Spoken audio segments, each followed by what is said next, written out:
এই মুহূর্তে সবচেয়ে বড় খবর এইচডি লাইভ 24/7 এ। इस वक्त की सबसे बड़ी खबर। Breaking news now on HD Live 24/7.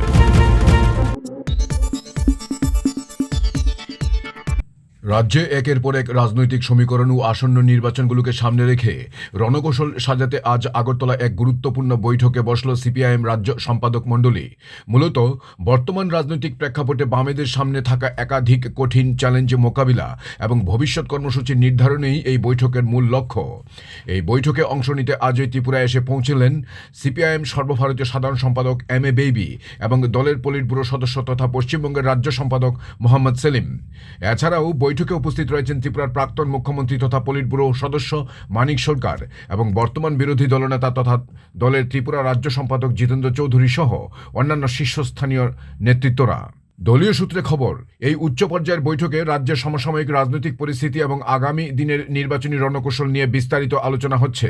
বিশেষ করে এই বৈঠকের মূল এজেন্ডা হিসেবে উঠে এসেছে, তার মধ্যে রয়েছে জনভিত্তি পুনরুদ্ধার, গত কয়েকটি নির্বাচনে হারিয়ে যাওয়া সাংগঠনিক শক্তি ও জনভিত্তি কিভাবে পুনরায় ফিরিয়ে আনা যায় তা নিয়ে আত্মসমীক্ষা ও নতুন পরিকল্পনা গ্রহণ, আসন্ন এডিসি ভিলেজ কমিটি নির্বাচনের জন্য দলের শক্ত রণকৌশল তৈরি করা, তাছাড়া পাহাড়ের আসন্ন নির্বাচনে দলের অবস্থান কী হবে এবং সেখানে অন্য কোনো আঞ্চলিক দলের সাথে জোট করা বা না করার বিষয়ে চূড়ান্ত সিদ্ধান্ত নেওয়া।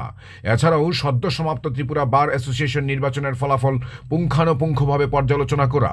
এই ফলাফলের উপর ভিত্তি করে আগামী দিনে কংগ্রেসের সাথে নির্বাচনী আসন সমঝোতা বজায় রাখা হবে নাকি দল এককভাবে এগুবে সেই বিষয়ে নীতিগত সিদ্ধান্ত নেওয়া ইত্যাদি।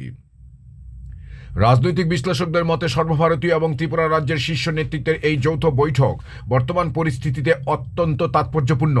একদিকে ভিলেজ কমিটি নির্বাচন, অন্যদিকে বিরোধী শিবিরের ঐক্য, সব মিলিয়ে ত্রিপুরায় বামেদের অস্তিত্ব রক্ষা এবং ঘুরে দাঁড়ানোর লড়াইয়ে এই বৈঠকের সিদ্ধান্তগুলো অত্যন্ত গুরুত্বপূর্ণ ভূমিকা পালন করতে চলছে। We had the Central Committee meeting. It is the practice after the Central Committee meeting there would be state committee meetings. So I had gone to Kerala, Tamil Nadu. Now I have come to Tripura. That is all. 28 का election है सामने और अभी bureau report, AGT Live 20/7।